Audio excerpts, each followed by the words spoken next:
Okay, I'm under a towel.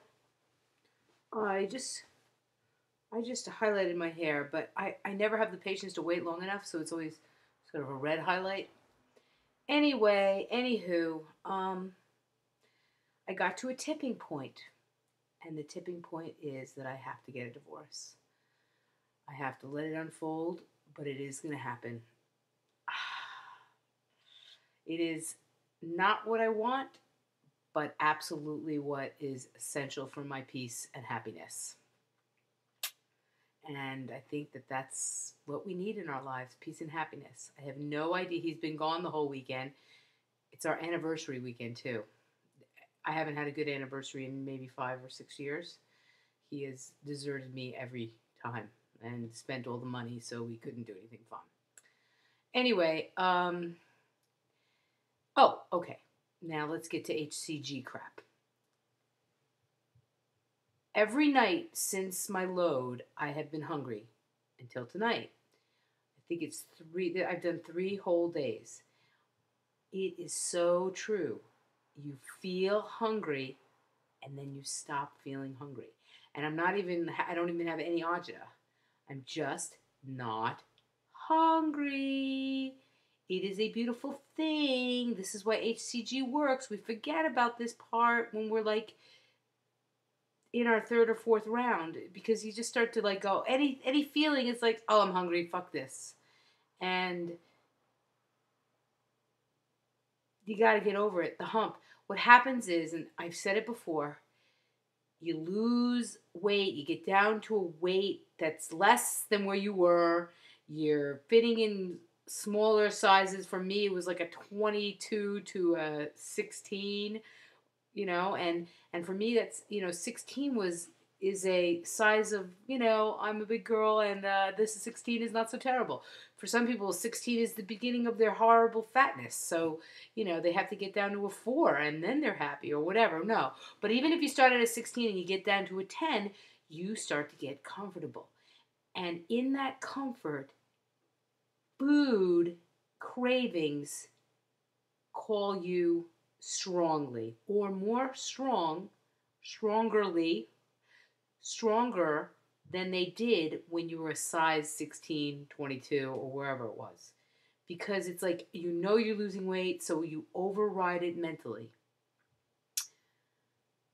I know that the reason I overrode it mentally for the first 2.5 days is because I loaded like disgust. I've been eating like a disgust for months. And I know that if I kept going, I'd be back up to 250. I have no idea what I weigh now. I know that you guys know that, right? I know you're probably looking for numbers. You're not going to get numbers with me. Not yet, because I have a scale phobia like no other. Some people get on the scale 2 or 3 times a day. If I get on a scale 2 or 3 times a year, it's a huge amount of times. I think I went 8 years without getting on a scale. I went up 50 pounds, but I will be on the scale. I will get on the scale at the end of the month. I will get on the scale, no matter what, because I have to measure it. I have to see it from the perspective of weight loss. My guess is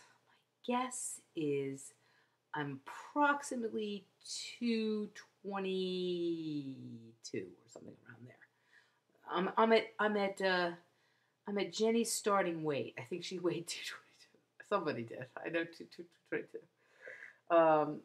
But again, that's 27 pounds less than where I was when I started. So again, I've kept it off over a year and a half. That 27 pounds. This weight here is a weight that I stayed approximately at for years and years and years and years and years. So it's a somewhat comfortable weight, but I feel fat at this weight. Does that make sense? I'm fat at this weight, but when I get down to one in the 190s, I don't feel fat anymore, and then it's really, really hard to stay on this diet. I have to break through that barrier this time. That is my goal. My goal is to get to 175 to 180, and then that's where I want to maintain it. I know that sounds big, but for me, it is not big. I'll be in a size 10, 12. I'll be able to eat, exercise, and look good and not be a model by any stretch of the imagination. But that's okay. It really, really is. Guys, this is just about healthiness and looking better and feeling pretty, and that's all I want to do, really. And that's a good hunting weight. A size 12. It's not intimidating. If I was a size 8, I'd intimidate men left and right. It would be like, they wouldn't even know what to do with themselves. Ugh, thinking of about another man. I was a serial monogamist for many, many years.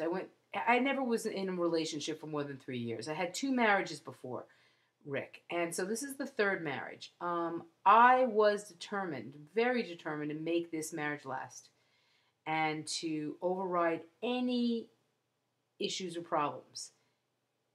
I didn't know that this could be one of the problems.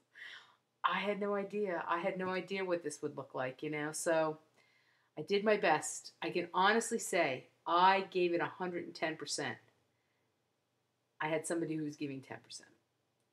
So that's why it didn't work. But it will be okay, and I will update you on how everything is turning out.